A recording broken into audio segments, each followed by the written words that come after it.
Bonjour à tous et bienvenue sur le 5e épisode de votre émission La Minute du Drone.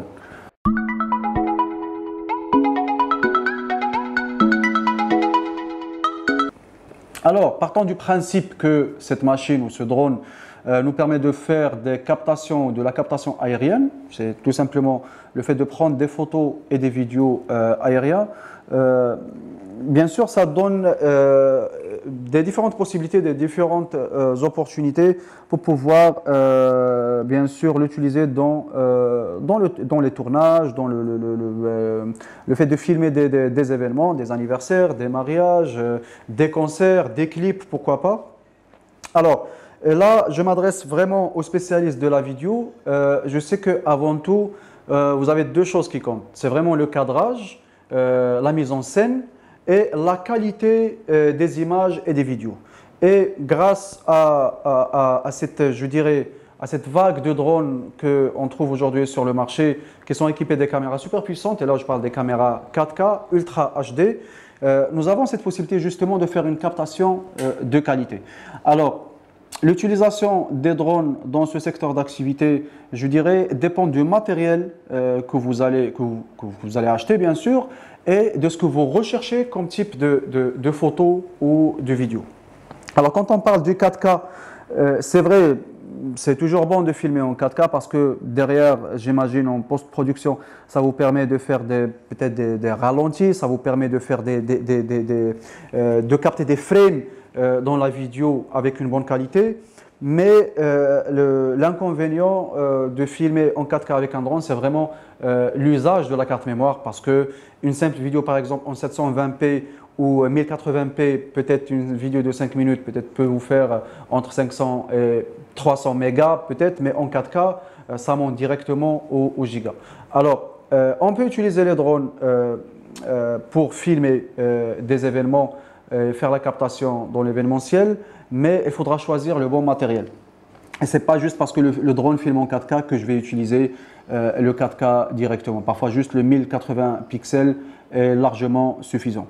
Alors, c'est vrai, la plupart des drones proposent cette résolution à travers les caméras embarquées, mais n'oubliez pas un détail très important. Quand on parle de filmer des événements, parfois vous serez obligé de filmer en ce qu'on appelle en indoor, ça veut dire à l'intérieur. C'est pas on va dire à l'air libre.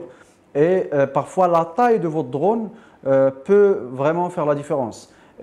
Parce que si par exemple vous avez un Inspire, vous avez un drone aile volante comme celle-là ne peut pas vraiment vous donner un bon rendu dans la captation aérienne, dans l'événementiel, pour la simple raison que c'est un drone, ce qu'on appelle une aile volante à voilure fixe. Il ne fait pas du stationnaire, il ne peut pas embarquer une charge qui est lourde et il a vraiment besoin d'un espace très important pour pouvoir faire l'atterrissage et le décollage. Certes, il y a d'autres catégories, ce qu'on appelle la VTOL, on parlera de ça par la suite. C'est la même configuration mais avec un décollage et atterrissage, je dirais, vertical.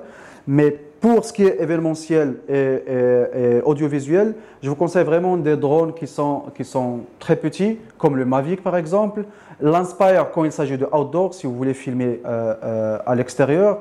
Mais pourquoi j'insiste ou pourquoi je recommande plus le Mavic? Parce que c'est un drone qui est équipé de capteurs d'obstacles. D'ailleurs, je vous ai ramené un pour vous donner une idée un petit peu sur la taille de ce drone et sa force. Alors, vous avez plusieurs versions aujourd'hui sur le marché. Vous avez le Mavic Zoom, le Mavic 2, il y a le Mavic Air. Alors, tout dépend de votre besoin. Il faudra juste aller sur Internet et lire un petit peu la fiche technique de chaque drone. Mais franchement, je le recommande de 1 par rapport à son autonomie parce que vous êtes à peu près sur une trentaine de minutes d'autonomie.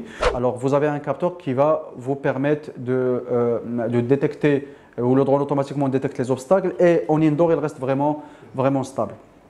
Alors, c'était un petit peu un résumé sur l'utilisation de drones sur le domaine audiovisuel. N'oubliez pas qu'il vous faudra vraiment des connaissances en cadrage, en réglage de luminosité, par exemple des photos, c'est ce qu'on appelle l'ISO.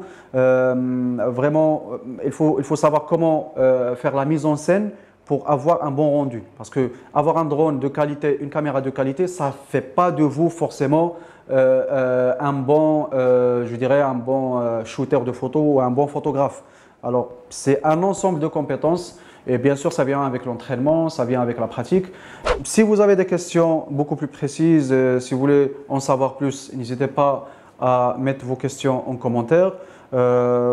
Et pour pouvoir le faire tout simplement, il faudra d'abord s'abonner sur notre chaîne YouTube La Minute du Drone. Vous allez voir le bouton d'abonnement quelque part ici. Aussi, il faudra activer la cloche de notification pour être informé des publications de nos épisodes.